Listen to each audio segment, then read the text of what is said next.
શું માંગ છે અને કેવો આક્રોશ લોકોમાં? ખાસ કરીને 13 ડિસેમ્બરના રોજ જે ઘટના ઘટી હતી પાડેલી કામ કરે અંબાજી પાસે, ત્યાં આજે અમે સ્થળ તપાસ માટે અને જે સ્થાનિકોનો જે પ્રશ્નો હતો એ સાંભળવા માટે ઉપસ્થિત થયા હતા.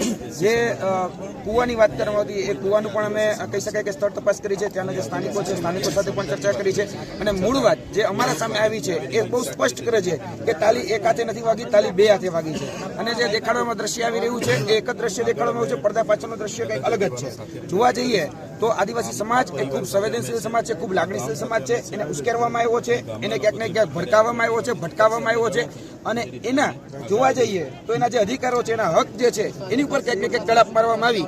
એટલા માટે આદિવાસી સમાજે પ્રતિઘાતના રૂપે જે કહી શકે કે આજે જે ઘટના પાડેલી ખાતે બની એનું ક્યાંક ને ક્યાંક રૂપ જે છે, જે પોલીસ તંત્ર અને બીજા લોકો જે દેખાડી રહ્યા છે એમાં વાસ્તવિકતા એ કંઈક અલગ છે. એમાં કહેવાય ને કે હાથીના દેખાડવાના અલગ અને ચાવવાના અલગ એ રીતે આ દ્રશ્ય આખું અમે જોઈ રહ્યા છીએ. કારણ કે તાલી એક હાથે નથી વાગી, તાલી બે હાથે વાગી છે. પરંતુ ફરિયાદ જે છે એ એક પક્ષી લેવાની છે, બીજી પક્ષે ફરિયાદ લેવામાં નથી આવી.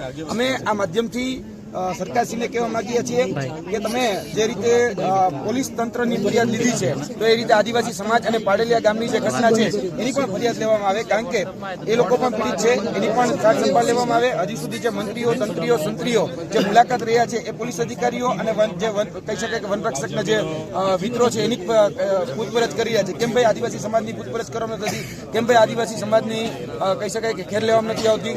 એટલે ક્યાંક ને ક્યાંક આ જે દોગલી નીતિ છે એ દોગલી નીતિ અહીંયા થતી થઈ છે. આજે જે પાડેલિયા ગામની જે કહી શકે બેન સાથે જે ઘટના બની તે બેનની પણ મુલાકાત કરવામાં આવી છે, જેમાં વાસ્તવિકતા એ ખૂબ અલગ છે. આગામી શું